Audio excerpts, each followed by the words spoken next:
Here are true facts about the cuttlefish.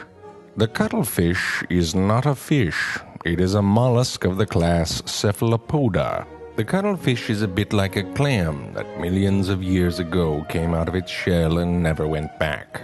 In fact, it still has a specialized shell, but on its inside, which is used for buoyancy and is called the cuttlebone. People for a long time have used this shell to carve casts for metal jewelry. These people are called cuttleboners. By me, and now by you. To move through the ocean, the cuttlefish has a wavy fin that surrounds its mantle. It also has a siphon, a muscular tube it can squirt water out of for fast propulsion. Imagine trying to move by vomiting out of a giant straw and flapping your skirt around very fast. That is how a cuttlefish do. The cuttlefish brain is larger than its entire body, including its brain, which may not make sense, but it does to the cuttlefish, because it has a very large brain. The cuttlefish has a very advanced eye, roughly in the shape of Charlie Brown's mouth when he misses a football.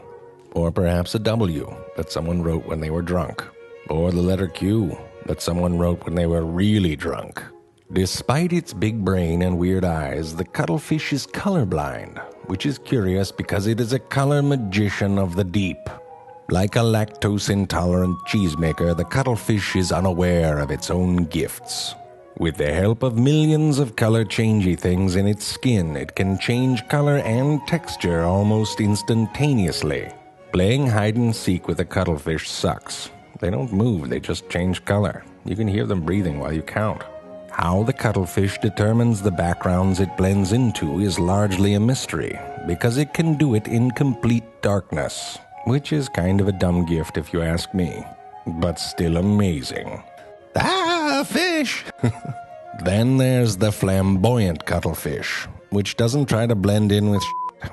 It just says, why doesn't the world try to blend in with me? You go, little man. Don't go changing for nobody. When it is threatened, the cuttlefish will often release ink from its ink sac. The cuttlefish releases that ink in one of two ways. One is a little puffing sort of squirt, something you might say excuse me after. The second is a release of both ink and mucus, more of a throw your underwear out and go home early sort of inking. These are called pseudomorphs and are designed to be decoys for the cuttlefish as it escapes. The cuttlefish feeds by extending two hidden feeding tentacles, which it uses to snag prey and pull it back towards its poison beak. What? Well, apparently it has a beak. Very slowly it extends. The fish just had to move like 2 inches.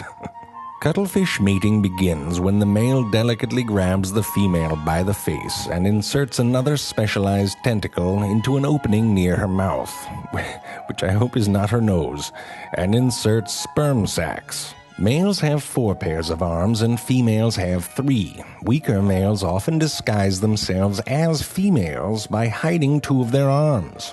This reminds me of what I may or may not have done in the mirror as a young boy. These cleverly disguised males swim right past the competition and do the face sex thing. After the female eggs are fertilized, she gingerly and lovingly puts her eggs in some random friggin' hole on the bottom of the ocean. The eggs are called sea grapes by people who like shitty wine, and they are guarded by the couple until they hatch into the cutest little freaks in the universe. These little babies are not so good at the camouflage, but they do the best that they can. Cover yourself up, little man, and sleep tight. Remember, if you ever want to come out of your shell and let your freak flag fly, the cuttlefish has your back. Or front.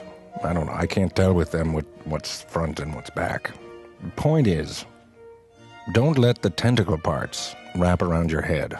Or if it happens, plug your nose. Because your nose might get pregnant.